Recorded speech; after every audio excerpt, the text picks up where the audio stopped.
Let's figure out your exact financial net worth to the dollar today with this example. Your net worth is the total value of all of your assets minus the total value of all of your liabilities. And this is also known as a balance sheet. And this is also the first time in a long time that you're seeing the back of my head, because I'm usually seated when I do these videos. Hi, I'm Keith Weinhold, Get Rich Education founder, Forbes Real Estate Council member, and longtime real estate investor. Let's look at some of the items on a typical financial net worth sheet. You've got the home, the value of your home, which you might find on Zillow, minus the mortgage amount, 3 rental properties, 401k, a brokerage account like stocks, cash, car, a crypto, and your student loan. And you're going to notice that some of these things don't have any asset value, like your student loans, but yet they have a liability associated with them. Some have both, and some of it have things oppositely here, where something like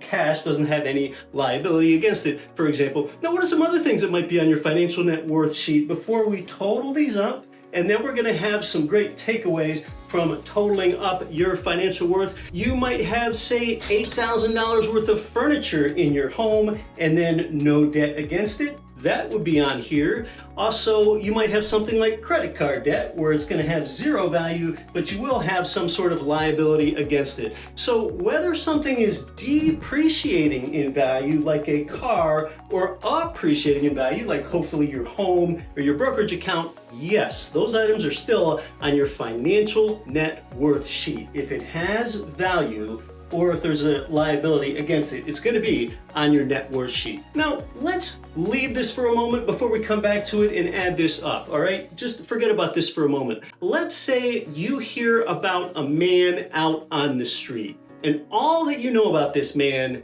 is that he is $1 million in debt. Oh, that sounds awful. Maybe he's some destitute person or a vagrant or something. All right, with that in mind, let's start adding this up. Rather than adding up your asset side first, I'm gonna add up your liability side first. When you add up these numbers, you're gonna see that the liability is minus $1 million.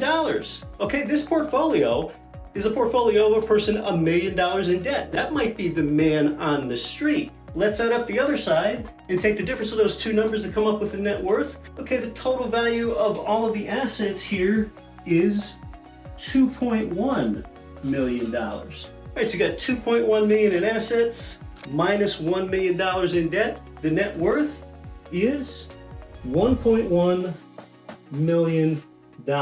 This person is a millionaire. This person has $1 million in debt, and they're also a millionaire. The definition of a millionaire is just having $1 million in financial net worth, which is what you got right here. Now, net worth can also be negative, okay? This is a positive net worth here in this example, because the total value of all the assets exceeds that of the total value of all of the liabilities. Oftentimes, younger people, maybe people that just got out of college, will have a negative net worth until they begin to get income and build it up, and this begins to turn positive as they add assets and they pay down debt. Now, there are a number of apps and programs that you can use to track this, but if you build a spreadsheet yourself, you're really going to understand the numbers and where things come from. And now you can take some other inferences from this as you strategize and build your portfolio. For example, we could, if we wanted to, make an equity column over here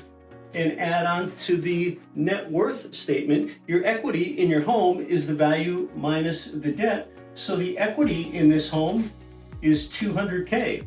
Well, I know you can get an 80% loan to value loan usually on your primary residence. You could pull another $100K out of the home here. And oftentimes home is some of the best debt you can get. Say you have a 6% interest rate on your home. With a loan on your home, you could say, oh, pay off your car that has a 10% interest rate and pocket the arbitrage. So you can get an at-a-glance picture of your equity here. Take a look at rental property number 2. We can see that you have about half equity here because you have $170K in equity. So perhaps you could get a loan against rental property number 2 and build the empire, use that as a down payment for rental property number 4 or rental property number 5. This one's looking really equity heavy at a glance here on your net worth sheet. Now, as important as net worth is, it's actually not the most important measure of your financial solvency and your financial resiliency. It's only the second most important. In the next video, we're going to look at an even more important measure of this